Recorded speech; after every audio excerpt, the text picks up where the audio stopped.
సీట్ల సర్దుబాటుపై ఫోకస్ పెట్టాయి టీడీపీ జనసేన. చంద్రబాబు నివాసానికి చేరుకున్న పవన్ కళ్యాణ్ సీట్ల సర్దుబాటుపై ప్రస్తుతం చర్చిస్తూ ఉన్నారు. మొత్తానికి సీట్ల సర్దుబాటుపై ఫోకస్ పెట్టింది టీడీపీ జనసేన కూటమి. చంద్రబాబు నివాసానికి చేరుకున్న పవన్ కళ్యాణ్ సీట్ల సర్దుబాటుపై ప్రస్తుతం చర్చిస్తూ ఉన్నారు.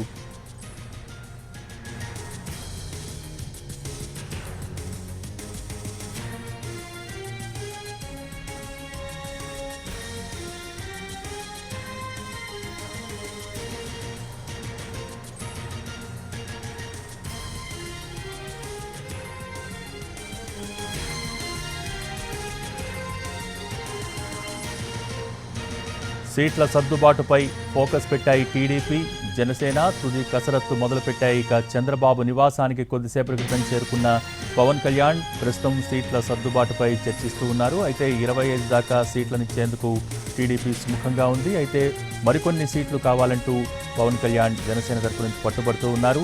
సో దీనికి సంబంధించి సీట్ల సర్దుబాటుపై టీడీపీ జనసేన ప్రస్తుతం ఫోకస్ పెట్టాయి. పూర్తి స్థాయిలో తుది కసరత్తు చేస్తూ ఉన్నాయి. ప్రస్తుతం చంద్రబాబు ఇంటికి పవన్ కళ్యాణ్ చేరుకున్నారు. సీట్ల సర్దుబాటుపై చర్చిస్తూ ఉన్నారు.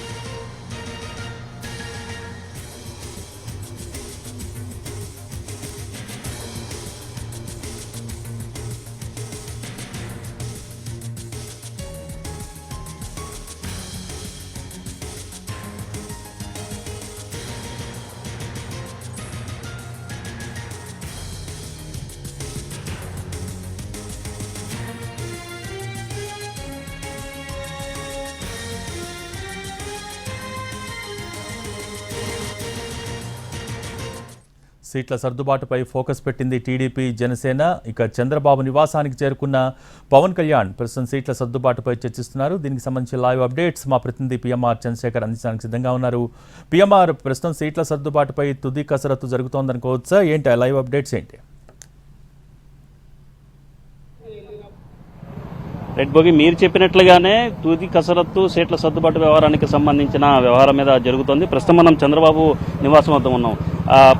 చంద్రబాబు పవన్ కళ్యాణ్ మధ్య భేటీ ఇది మూడో భేటీగా చెప్పొచ్చు. ప్రధానంగా చూసుకుంటుంటే ఎన్నికలకు సంబంధించి పొత్తు ఖరారైన తర్వాత సీట్ల సర్దుబాటు విషయంలో ఈ రెండు పార్టీలకు సంబంధించిన అధినాయకత్వాలు భేటీ కావడం ఇది మూడోసారి. 2 సార్లు అంటే ఈ భేటీతో కలుపుకుని 2 సార్లు అమరావతిలో భేటీ అయ్యారు, ఒకసారి హైదరాబాద్లో భేటీ అయ్యారు. గత 3 రోజుల నుంచి కూడా టీడీపీ అధినేత చంద్రబాబు నాయుడు, మరొకవైపు పవన్ కళ్యాణ్ హైదరాబాద్లోనే ఉండి సీట్లకు సంబంధించిన సర్దుబాటు మీద కసరత్తు చేస్తున్నారు. సో మనకు అందుతున్న సమాచారం మేరకు హైదరాబాద్లో ఉండగానే వీళ్ళిద్దరూ కూడా వీడియో కాన్ఫరెన్స్ ద్వారా కూడా మాట్లాడుకుని కొంత సీట్లకు సంబంధించిన కసరత్తు మీద దాదాపు ఒక అభిప్రాయానికి వచ్చినట్టుగా తెలుస్తోంది భోగి. సో ఈ నేపథ్యంలో ఈ సమావేశంలో సీట్ల సర్దుబాటుకు సంబంధించిన తుది కసరత్తు జరుగుతోంది. దీనికి సంబంధించిన ప్రకటన ఇవాళ చేద్దామా, రేపు చేద్దామా, లేకపోతే 10వ తారీఖు తర్వాత చేద్దామా అన్న అంశానికి సంబంధించి కూడా ఒక నిర్ణయానికి వచ్చే సూచనలు కనిపిస్తున్నాయి భోగి.